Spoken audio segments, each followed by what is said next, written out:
Hello students, welcome to you all in this session. So आज हम लोग पढ़ने जा रहे हैं क्लास 12 का चैप्टर द थर्ड लेवल का पार्ट 2। पार्ट 1 पे मैंने पहले ही वीडियो बना दिया है। अगर आप अभी तक आपने हमारा पार्ट 1 का वीडियो नहीं देखा है तो आप हमारे चैनल पर विजिट करके देख सकते हैं। लिंक मैंने डिस्क्रिप्शन बॉक्स में दे दिया है, आप वहाँ से भी जा करके देख सकते हैं। और टेलीग्राम चैनल का लिंक भी डिस्क्रिप्शन बॉक्स में दिया हुआ है, आप हमारे टेलीग्राम चैनल को ज्वाइन करिए। और अगर आप चैनल पर नए हैं तो चैनल को सब्सक्राइब कर लीजिए, बेल आइकन को प्रेस कर दीजिए ताकि आने वाले वीडियोस के नोटिफिकेशन आप तक पहुंचते रहें। अगर आपने पहले ही हमारे चैनल को सब्सक्राइब कर लिया है तो सभी लोग जल्दी जल्दी से वीडियो को लाइक कर दीजिए। स्टार्ट करते हैं अपनी ये स्टोरी। तो जैसा कि हमने पहले देखा था कि ये जो स्टोरी है एक टाइम ट्रेवल से रिलेटेड है। इसमें टाइम ट्रेवल का दिखाया गया है। जो चार्ली होता है जो कि एक आदमी है और उसका एक फ्रेंड है जो कि साइकियाट्रिस्ट है। तो चार्ली कहाँ पहुँच गया है? थर्ड लेवल पे पहुँच गया है। एक्चुअल में ऐसा कोई लेवल है ही नहीं जहाँ पे वो पहुँच जाता है, जो कि टाइम ट्रेवल करके पास्ट में चला जाता है। तो चलिए स्टार्ट करते हैं और देखते हैं पूरी story. There were brass spittoons on the floor। स्पिटून्स क्या होता है और ब्रास क्या होता है? ब्रास होता है मिक्सचर ऑफ मैनी मेटल्स, कई सारे मेटल्स का मिक्सचर मिलकर के स्पिटून्स बना दिया जाता है, जिसको कहते हैं पीचदान, यानी कि जिसमें लोग थूकते हैं। तो वहाँ ज़मीन पर एक स्पिटून्स रखा है जो कि ब्रास का है। And across the station a glint of light caught my eye. फिर अचानक से इनकी आंखों में एक लाइट की चमक पड़ती है। अगर कोई मिरर सन में करे तो उसका आपकी आंखों में उस पर जो चमक पड़ती है सेम वैसे ही इनकी आंखों पे एक चमक पड़ती है। A man was pulling a gold watch from his vest pocket. Vest means inner garment. एक आदमी था, उसने अपने इनर गारमेंट की पॉकेट से एक वॉच निकाली जो कि गोल्ड की थी, और उसी गोल्ड की वॉच से इनकी आंख में एकदम से चमक पहुंची। ही स्नैप्ड ओपन द कवर। और वो जो वॉच थी वो भी ओल्ड स्टाइल में थी, जिसमें एक चेन लगी हुई थी और उस पर एक फ्लिप टाइप का जैसे फ्लिप वाली वॉच होती है जिनका कवर ओपन होता है, तो वैसे ही वो थी। Glance at his watch and frowned. उसने अपनी वॉच की ओर घूर के देखा। ही वोर अ डर्बी हैट। उसने एक डर्बी हैट पहन रखी थी। और डर्बी हैट कैसी होती है?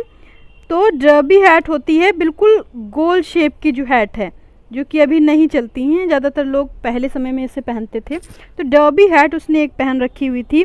ब्लैक 4 बटन सूट, और जो सूट पहना हुआ था वो ब्लैक कलर का था। 4 बटन्स लगे हुए थे विथ टाइनी लेपल्स। लेपल्स मीन्स जो यहाँ पे जो कॉलर होता है, तो आज के जो कॉलर होते हैं वो चौड़े बनते हैं कोट के, लेकिन उस टाइम पे छोटे छोटे कॉलर्स बनते थे। तो वैसे ही टाइनी लेपल्स का उसने एक सूट पहना हुआ था। And he had a big black handlebar moustache. और उसकी जो मुस्टैचे यानी कि मूछें थी वो कैसी थी? बिल्कुल हैंडल बार मुस्टैचे थी, जैसे वो हैंडल होता है, हैंडल के शेप की, ऐसी उसकी मुस्टैचेस थी। Then I looked around and saw that everyone in the station was dressed like 1890। जब उन्होंने पीछे मुड़ करके देखा तो वहाँ पे जितने भी लोग थे उन्होंने 1890 के आसपास की जो ड्रेसेस होती थी उस तरह की ड्रेसेस पहन रखी थी। I never saw so many beards, sideburns and fancy mustache। मैंने इससे पहले इतनी ज़्यादा दाढ़ी, मूछे वाले लोग, साइडबर्न बनाए हुए इस तरह के लोग कभी नहीं देखे। A woman walked in through the train gate. एक वुमेन एक ट्रेन के गेट से निकलती है। She wore a dress with leg of mutton sleeves. उसने जो ड्रेस पहनी हुई है उसकी जो स्लीव्स हैं वो कैसी हैं? बिल्कुल जैसे कि मटन की लेग होती है, मटन की लेग की तरह उसकी जो स्लीव्स हैं वो बनी हुई हैं। And skirt to the top of a high buttoned shoes. और उसने स्कर्ट लंबी सी पहनी हुई है जहाँ पे और साथ में उसके साथ हाई बटन शूज़ पहने हुए हैं। Back of her out in the tracks I caught a glimpse of a locomotive. Locomotive क्या है? स्टीम इंजन वाली जो ट्रेन होती हैं जो ओल्ड एज में चलती थी, तो वही एक लोकोमोटिव उसका इंजन मिलता है। A very small career. तो एक करियर एंड आइव्स नाम की कंपनी है जिसका ये लोकोमोटिव है। With a funnel shaped stack and then I knew. वहाँ पे एक जो चिमनी लगी होती है जो कि फनल शेप की होती है, तो एक चिमनी उसके ऊपर लगी हुई होती है। To make sure I walked, अब इनको श्योर करना था कि ये आखिर में टाइम ये कौन सी सेंचुरी में ये पहुंच गए हैं। तो श्योर करने के लिए I walked over to a newsboy, एक न्यूज़ बॉय के पास जाते हैं and glance at the stack of papers at his feet, उसने अपनी फीट पे कई सारे पेपर रखे हुए थे, उस पर देखते हैं it was the World has not been published for years, जो न्यूज़पेपर था उसका क्या नाम था, द वर्ड न्यूज़पेपर था, जो कि कई सालों से अब पब्लिश ही नहीं होता था, वो पास्ट टाइम में पब्लिश हुआ करता था। The lead story set something about president Cleveland, और जो लीड स्टोरी थी वो किससे रिलेटेड थी, प्रेसिडेंट क्लीवलैंड की, जो काफ़ी समय पहले 1890s के आसपास प्रेसिडेंट हुआ करते थे, 2 बार प्रेसिडेंट बने थे वो। I have found that front page since in the public library files and it was printed June 11, 1894, उसमें जो डेट मेंशन थी वो कब की थी, जून 11, 1894 की डेट थी, तो ये पास्ट में जा चुके थे। आगे देखते हैं। I turned toward the ticket windows knowing that here on the 3rd level at Grand Central I could buy tickets that would take Louisa and me anywhere in the United States we wanted to go in this year 1894 and I wanted 2 tickets to Galesburg, Illinois। तो अब ये यहाँ पे जाते हैं ticket counter की ओर ताकि वो 2 टिकट्स खरीद सकें अपने लिए और लुइसा के लिए, जो कि इन लोग को यूनाइटेड स्टेट के किसी अच्छी जगह पे ले जाए, और जो जगह है वो कहाँ जाना चाहते हैं, गेल्सबर्ग इलिनॉइस नाम की जगह है जो कि काफ़ी अच्छी हुआ करती थी, वहाँ पे ये 1894 में घूमना चाहते हैं, पुराने समय में ट्रैवल करना चाहते हैं अपनी वाइफ के साथ। Have you ever been there, आप पूछते हैं कि क्या आप कभी गेल्सबर्ग गए हैं। It is a wonderful town still, ये आज भी बहुत ही वंडरफुल टाउन है। With big old frame house, वहाँ पे काफ़ी ओल्ड डिज़ाइन के हाउस बने हुए हैं, ह्यूज लॉन्स, बड़े बड़े लॉन्स हैं, and tremendous trees, tremendous means होता है काफ़ी बड़े और घने ट्रीज होते थे। Whose branches meet overhead and roof the streets, जो उनकी ब्रांचेस होती थी वो बिल्कुल इतने घने होते थे कि एक डोर टाइप से बना देते थे। And in 1894 summer evening were twice as long and people set out on their lawns, और समर इवनिंग उस टाइम बहुत ही बड़ी बड़ी होती थी, लोग अपने घरों के बाहर बैठते थे अपने लॉन्स में। द मैन स्मोकिंग सिगार, आदमी जो होते थे सिगार पीते थे, एंड टॉकिंग क्वाइटली, शांति से बातें करते थे।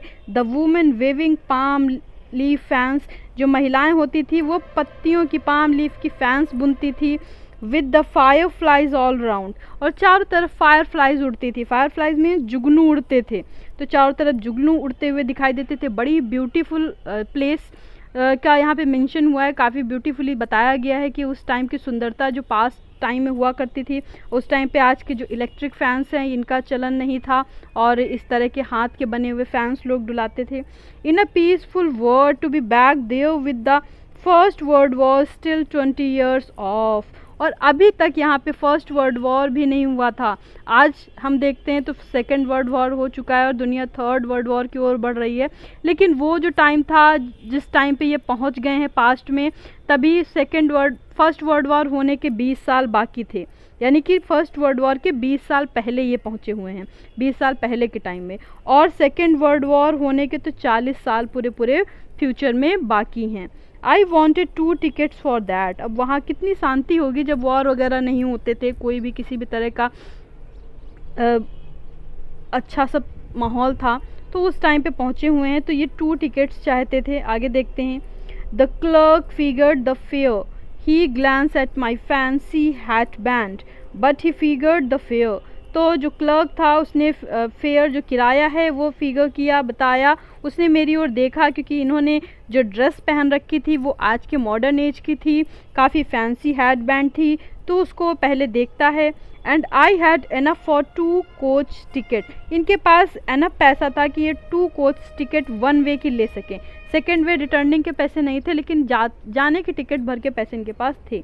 But when I counted out the money and looked up the clerk was staring at me, लेकिन जैसे ही इन्होंने पैसे गिने और उसको वहाँ पे रखा काउंटर पे, तो जो क्लर्क था वो इनकी ओर घूर रहा था। अब वो इनकी ओर क्यों घूर रहा था? ही नोडेड एट द बिल्स, वो बिल्स की ओर अपने सर को हिला रहा था, नोट कर रहा था. दैट एंड मनी मिस्टर, वो क्या कहता है कि ये पैसा नहीं है मिस्टर. इट मीन्स उनके पास प्रेजेंट मॉडर्न टाइम की करेंसी थी, और उस टाइम पे जो करेंसीज चलती थी वो ओल्ड एज यानी कि पुराने टाइम की करेंसीज चलती थी, और इनके पास करेंसी कैसी थी, मॉडर्न एज की करेंसी थी. और मॉडर्न एज की करेंसी को वो आदमी तो पहचान नहीं पा रहा है क्योंकि उसने ओल्ड एज की करेंसी देखी है, तो उसको लगा कि ये नकली करेंसी दे रहे हैं, इसलिए वो इनकी ओर घूर रहा था. और नकली करेंसी देना ये एक तरह की बहुत ही बड़ी पनिशमेंट है. And if you are trying to skin me, skin means cheat me, तो वो कहता है कि अगर तुम मेरे साथ चीट करने की कोशिश करोगे you want get very far, तो बहुत दूर नहीं जा पाओगे. And he glans eight cash drawer beside him, तभी चार्ली वहाँ पे जो कैश ड्रॉर है वहाँ पे देखता है, जो वहाँ पे कैश पड़ा हुआ है. Of course the money was old style bills half again as big as the money we use nowadays. तो देखते हैं कि जो पैसा था, करेंसी थी, वो ओल्ड एज की थी. आज की जो करेंसीज होती हैं उनसे छोटी करेंसी हुआ करती थी, उसकी हाफ की करेंसी हुआ करती थी. एंड डिफरेंट लुकिंग्स, और काफ़ी दिखने में भी काफ़ी डिफरेंट थी. I turned away and got out fast, मैं तुरंत ही वहाँ से मुड़ा और वहाँ से भागा. There is nothing nice about jail even in 1894. अब उस टाइम के लॉ एंड ऑर्डर्स भी बिल्कुल अलग होते थे, इस तरह की पनिशमेंट भी वहाँ की बिल्कुल डिफरेंट थी. तो कहते हैं कि उस समय की जो जेल है उससे बचने के लिए वहाँ से भागें. And that was that I left the same way I came I suppose. फिर ये वहीं सेम वे से इनको लगता है कि ये वापस आ जाते हैं. Next day during lunch hour I drew $300 out of the bank, nearly all we had, and bought old style currency. अब ये क्या करते हैं, अपने अकाउंट से जो भी इनके पास $300 होते हैं उनको, जब ये वापस प्रेजेंट की डेट में आ गए हैं, अभी वो पास्ट डेट से प्रेजेंट डेट में आ गए हैं, तो जब लंच आवर होता है इनके ऑफिस का, तब ये अपने $300 अपने बैंक से निकालते हैं और उसको ले जा कर के पुरानी करेंसी से एक्सचेंज करवा देते हैं, ताकि उसके बदले उनको पुरानी करेंसी मिल सके. That really worried my psychiatrist friend, और ये सब देख करके इनका जो साइकेट्रिस्ट फ्रेंड है वो काफ़ी वरीड है इनको लेकर के, उसको लग रहा है कि ये पागल हो गए हैं. You can buy old money at almost any coin dealers but you have to pay a premium. तो कोई भी मनी आप खरीद सकते हो ओल्ड एज की, लेकिन आपको उसके लिए प्रीमियम देना होगा, यानी कि कुछ एक्स्ट्रा पैसे देने होंगे. My $300 bought less than 200 in old style bills. तो इन्होंने $300 की पुरानी जो करेंसी खरीदी उसकी वैल्यू कितनी थी, $200 की करेंसी इनको मिलती है. But I didn't care, eggs were 13 cent a dozen in 1894. लेकिन इसकी इनको कोई भी परवाह नहीं होती है, क्योंकि उस टाइम पे 1894 में जो एग्स होते थे वो बहुत ही सस्ते होते थे, 13 सेंट्स के पूरे डज़न मिलते थे. इट मीन्स कि उस टाइम पे जो सामान होती थी वो बहुत ही सस्ती होती थी और इतनी इनकम लोगों की नहीं होती थी. तो आज का जो अमाउंट है उस टाइम के लिए वो पर्याप्त है, आसानी से आदमी वहाँ सेटल हो सकता है. But I have never again found the corridor that leads to the third level at Grand Central station. लेकिन इनको वो थर्ड लेवल का कॉरिडोर दोबारा नहीं मिलता है. Aldous I have tried often enough, इन्होंने बहुत कोशिश की दोबारा से उस रास्ते को ढूंढने की, लेकिन वो इनको नहीं मिलता है. Louisa was pretty worried when I told her all this. जब ये सारी बातें लुइसा को बताते हैं तो वो काफ़ी चिंतित है इनको लेकर के. And didn't want me to look for the third level any more, और उसने इनको सजेशन भी दिया कि अब मैं और ज़्यादा थर्ड लेवल को ना ढूंढूं. And after while I stopped I went back to my stamps. फिर ये कुछ समय बाद अपने स्टैम्प्स की ओर जाते हैं. But now were both looking every weekend because now we have proof that the third level is still there. इनके पास अब प्रूफ है, अब ये फिर से हर वीकेंड पे थर्ड लेवल ढूंढते हैं क्योंकि इनके पास प्रूफ है कि थर्ड लेवल एग्जिस्ट करता है. माई फ्रेंड सैम वाइनो, इनके जो फ्रेंड है जिसका नाम है सैम वाइनो, देखिए ये वही साइकेट्रिस्ट फ्रेंड है, यहाँ पे उसका नाम मेंशन किया गया है. डिसअपियर्ड, वो अचानक से पता नहीं कहाँ गायब हो जाता है. नो बडी न्यू वेयर, कोई नहीं जानता कि वो कहाँ चला गया है. But I sort of suspected because Sam's city boy and I used to tell him about Galesburg. I went to school there and he always said he liked the sound of the place and that's where he is all right in 1894. तो Sam जो था एक city boy था और ये जो writer हैं, narrator हैं, ये अक्सर सैम को बताया करते थे अपने पास टाइम के बारे में। जब वो गेल्सबर्ग में रहा करते थे तो वहाँ के बारे में बताते थे कि ऐसा ऐसा वहाँ का माहौल था और उसको जो है काफ़ी अच्छा लगता था सुन करके, उसके ये सारे साउंड सुन करके उसे बहुत पसंद आता था सैम को। तो अभी इनको डाउट हो रहा है चार्ली को कि जो सैम है 1894 में शायद चला गया है। Because one night fussing with my stamp collection, एक रात की बात है जब ये फसिंग मतलब होता है बिजी होना, ये काफ़ी बिजी थे अपने स्टैम्प कलेक्शन के साथ। I found, well do you know that a first day cover is, what a first day cover is. तो अभी यहाँ पे बता रहे हैं कि फर्स्ट डे कवर होता क्या है। When a new stamp is issued, जब एक नया स्टैम्प इश्यू होता है, stamp collectors buy some and use them to mail envelope to themselves on the very first day of sale। तो फर्स्ट डे सेल पे एक इन्वेलप खरीदते हैं और उसमें उस स्टैम्प को लगा करके एक ब्लैंक पेपर के साथ उसको अपने ही एड्रेस पे सेंड कर दिया करते हैं। And the postmark proves the date, ये जो पोस्ट मार्क है उससे डेट प्रूफ होती है कि इस डेट को इशू हुआ है और उसी डेट को ये भेजा गया है। The envelope is called first day cover, उस एनवेलप को फर्स्ट डे कवर कहते हैं। they are never opened, you just put blank paper in the envelope, उसको लोग खोलते नहीं हैं क्योंकि उसमें blank paper पड़ा होता है। that night among my oldest first day covers, तो उस रात जब ये अपनी पुरानी first day cover देख रहे थे, I found one that should not have been there, तो वहाँ पे उनको एक ऐसा स्टैम्प मिलता है जो इससे पहले उन्होंने वहाँ पे देखा ही नहीं, काफ़ी नया एक अलग सा स्टैम्प था 1894 की टाइम का और इन्होंने वैसा स्टैम्प इससे पहले कभी नहीं देखा था ना, तो इन्होंने रखा था उसको। बट देयर इट वॉज, लेकिन ये यहाँ पे अभी है। It was there because someone had mailed to my grandfather at his home in Galesburg, तो ये यहाँ पे इसलिए कि क्योंकि किसी ने इनके ग्रैंडफादर के यहाँ गेल्सबर्ग में उसको मेल किया है। That's what the address on the envelope said, it had been there since July 1894, और उसका एड्रेस देख करके ये पता चल रहा है कि वो तो जुलाई 1894 से वहाँ पे है। The post mark showed that yet I did not remember it at all, लेकिन इन्होंने तो इसको देखा ही नहीं, तो इनको इसके बारे में कुछ भी याद नहीं है। The stamp was a 6 cent, 6 cent का स्टैम्प है, डल ब्राउन कलर है, with a picture of President Garfield की पिक्चर लगी हुई है। Naturally when the envelope came to grandfather in the mail it was right into his collection and stayed there, तो naturally सारे collection वो इनके पास हुआ करते थे। Till I took it out and open it, तो इन्होंने उसको खोला और देखा कि क्या है आखिर। The paper inside was not blank it read, तो उसके अंदर जो पेपर था वो ब्लैंक नहीं था बल्कि उसमें कुछ लिखा हुआ था। 941 विलवर्ड स्ट्रीट गैल्सबर्ग, जुलाई 1894, चार्ली। किसके लिए ये लेटर था? चार्ली के लिए था। I got to wishing that you were right, तो मैं उम्मीद करता हूँ कि तुम ठीक होगे। Then I got to believing you were right, और मुझे विश्वास हो गया है कि तुम सही कहते थे। And Charlie it's true I found the 3rd level, उसमें लिखा था कि चार्ली तुम सही थे, मुझे 3rd लेवल मिल चुका है। I have been here 2 weeks, मैं 2 हफ्तों से यहाँ हूँ। And right now down the street at the Dalys someone is playing piano, कोई पियानो बजा रहा है। They are off out of the front porch singing seeing Nelly Holmes, and I am invited over for lemonade. Come on back, Charlie and Louisa, keeping looking for. Still, you find the 3rd level. It's worth it, believes me. तो उसमें लिखा हुआ था कि मुझे lemonade के लिए invitation भी मिला है और तुम दोनों लोग जल्दी से यहाँ आ जाओ और उसको ढूंढते रहना। 3rd लेवल को ढूंढना मत बंद करना, क्योंकि वो एक्चुअल में 3rd लेवल एग्जिस्ट करता है। The note is sine Sam, ये किसने भेजा था? सैम ने भेजा था। इट मीन्स सैम जो है वो 1894 में पहुंच चुका है और वहाँ से उसने इनके ग्रैंडफादर के एड्रेस पे उस लेटर को सेंड किया, उस मेल को, और वो मेल अब इनको भी मिल चुकी है। और ये अब ये इनके पास प्रूफ है कि 1894 का जो टाइम डेट है वो एग्जिस्ट करता है।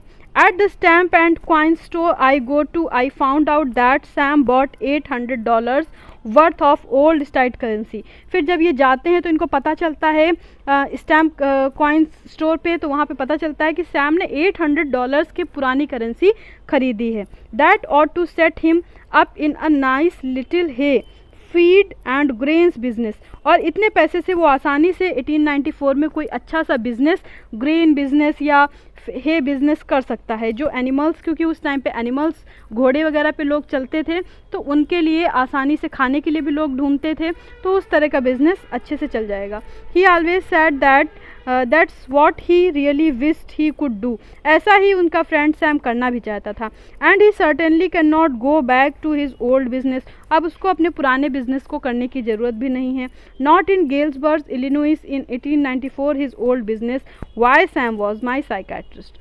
क्योंकि उस टाइम पे जो इनका जो पुराना बिजनेस है, ये एक साइकेट्रिस्ट थे, ये बिज़नेस उस टाइम पे नहीं चलेगा, क्योंकि उस टाइम के लोगों को कोई टेंशन होती ही नहीं थी और उनको किसी साइकेट्रिस्ट की ज़रूरत भी नहीं पड़ती थी। तो अब उनको एक वहाँ पे नया बिजनेस करने की ज़रूरत होगी। तो ये थी पूरी स्टोरी। आई होप कि स्टोरी आपको समझ में आई होगी। ऐसी और वीडियोस को पाने के लिए हमारे साथ बने रहें। हमारे वीडियो को लाइक करना ना भूलें, वीडियो को शेयर करना ना भूलें। So thank you students, thank you so much.